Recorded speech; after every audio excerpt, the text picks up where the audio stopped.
mò mình giờ mò la đây là mình giờ mò cái này như chính phải ra mồi này thắc mắc cây này đứt biên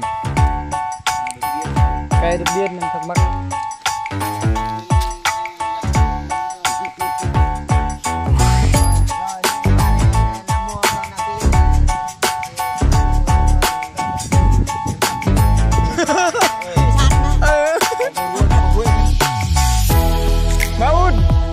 rồi mà út cái những lẹ không ra hả bự cho đẹp mắt hình đấy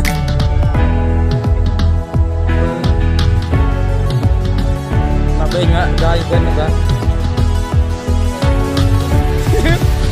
bên này đến đây rồi nè cho được biên cho được biên đấy cho biên chắc là bên trên nhà này cả ngọn này đừng như này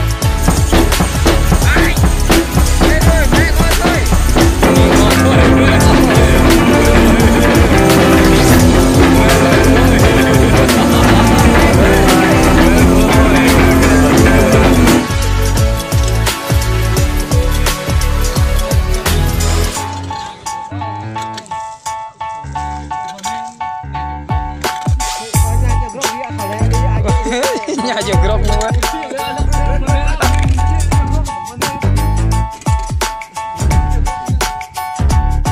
lẹ hai bia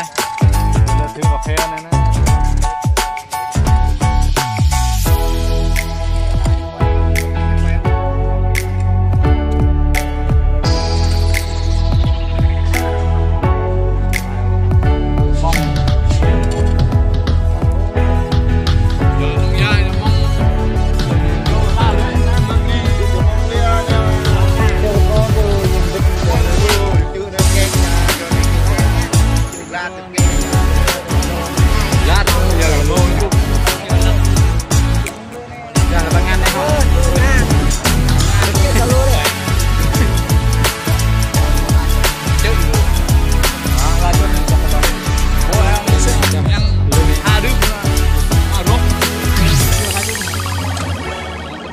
thẹt lên nhìn ạ nhà vô đuổi như là chuyện luôn